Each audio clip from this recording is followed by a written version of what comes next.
ɲagabɔ kɛ a kan. Aw y'a dɔn k'a fɔ a fɔn bɛ bi ministre fɛ n'o ye Wage a n'a jɛw k'a fɔ accord d'Alger ko kuma ko ma taa fɔ Rome. Nka maa tɛ kɔnɔ ɲɛnama kasikan na dege. An ka ministre Wage yɛrɛ an ka lamɛn a totigɛda y'a kɔrɔfɔ min fɔ. Accord kɔnɔna ko o ma fɔ yen. Accord beta o ma fɔ yen. Mun fɔra Italie o ye nin cadre ni gouvernement bɛnbaliya man cɛ an ka kuma an ka bɛn. Sisan ala barika la an bɛnna wa an bɛnna jamana yɛrɛ ya gouvernement de y'a fɔ k'an ka kɛ cogo min na an bɛnna o de kan. Donc o de tun bɛ ne bɔ k'a fɔ o la. Merci. Aw bɔra ka ministre Wage ka kɔrɔfɔ mɛn sisan. Kɔrɔfɔ in b'a jira k'a fɔ duguci sɛbɛn n'o ye accord d'Alger a fin fara jɛ kan o kɔrɔfɔ ma kɛ Italie jamana kan. Wage dɔrɔn tun tɛ kɛnɛ kan. Groupe min n'an b'a wele ko CSP olu fana tun bɛ kɛnɛ kan. Kɛrɛnkɛrɛnnenya la u ka kumalasela n'o ye Moza Ag Asharatumani ye. O bɔra Italie sigi la ale ye kunnafonidila dɔw n'an b'a wele TV5 France jamana kan ale ye lase dɔ kɛ o la. A ye lase min kɛ an k'o lamɛn ɲɔgɔn fɛ ɲɛna bɛ ji d'a sama kan. Est-ce que les nouvelles autorités maliennes ont pris des engagements à Rome? Je dirais tout simplement que les incompréhensions ont été levées. Et que, lesquelles? Par exemple, par rapport à la mise en œuvre de l'accord, nous avons désormais décidé de conjuguer nos efforts pour que l'accord soit mis en œuvre très rapidement. Aïwa, en badou, maintenant, on est maintenant là. Journaliste Mousso Boraka Moza Ag Asharatumani Yenga 600. Ko yala benkan sorla uni Mali ɲɛmɔgɔ kura ni ɲɔgɔn cɛ wa Rome. A y'a yira k'a fɔ ko fɔnko ɲɔgɔn ko min b'u ni ɲɔgɔn cɛ k'o fɔnko ɲɔgɔn ko o wulila ka bɔ yen. Muso y'a ɲininka ko i n'a fɔ jumɛn kɛrɛnkɛrɛnnenya la.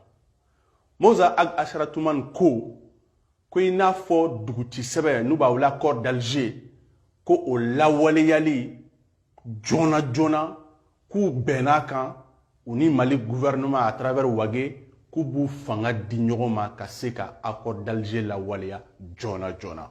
Moza Ag Asharatumani y'o de fɔ ko o de fɔra Italie. Wage ko accord fina jɛ ko o kuma ma fɔ Italie. An badenw ninnu fila la tiɲɛ ye jumɛn de ye? An ka jɛ an k'o ɲini ɲɔgɔn fɛ. Nka an ka segin an ka Wage ka lase yɛrɛ lamɛn ɲɔgɔn fɛ. Italien ye ne wele ka bonya da ne kan. Monsieur le ministre, i ye min fɔ an ye baara k'o kan an ye wasa sɔrɔ a ko la. A ka d'an ye sisan e yɛrɛ ka na an ka kuma bɛɛ fɛn kɛ nin ko in ka kun cɛ. E t'a ka fɔ cogo min a ka kɛ ten. O de kama ne yɛrɛ ni n ka staff dɔ ta n taalen na o ye papier dɔ yira n na. O papier kɔnɔna na tiɲɛ yɛrɛ la n y'a ye an ka laɲini a bɛɛ b'a kɔnɔ. N y'a ye an ka laɲini bɛɛ b'a kɔnɔ sisan an sɔrɔla ka accord d'entente sigi. Ayiwa an badenw aw y'olu bɔra ka Ismaël Wage lamɛn n'o y'an ka ministre ye. A y'a yira k'a fɔ a taalen Italie sɛbɛnfura dɔ dara ale ɲɛkɔrɔ. O sɛbɛnfura in tiɲɛ tɔgɔ Mahamadu k'u ka haminako bɛɛ n'o ye Mali ka haminako bɛɛ bɛ sɛbɛnfura in kɔnɔ. O tuma na u y'u bolonɔ kɛ accord d'entente la. Donc Wage ka kɔrɔfɔ b'a jira k'a fɔ sɛbɛnfura dɔ signera Italie jamana kan. A ka kɔrɔfɔ b'a jira ko min ye accord d'Alger ko kuma fan kelen tɛ a kɔnɔna la. CSP ka porte-parole b'a jira k'a fɔ k'u bɛnna ko k'u fanga di ɲɔgɔn ma ka accord d'Alger lawaleya joona joona. O tuma na nin fila la tiɲɛ bɛ min? Wage k'u ye sɛbɛnfura min signé u k'o sɛbɛnfura yɛrɛ kɛ malidenw ka se k'a dɔn kumakan minnu fɔra ye u bɛnna min kan k'a signé. Ni accord d'Alger ko kuma b'a la ni accord d'Alger ko kuma t'a la o tuma na sɛbɛnfura min signé don bɛɛ k'o ye. Wage ko k'olu ka hami bɛɛ talen don en compte. O kɔrɔ ko Mali ka hɛrɛ de b'a kɔnɔ. Donc ni Mali ka hɛrɛ b'a kɔnɔ o bɛ se ka dogo cogo di malidenw na?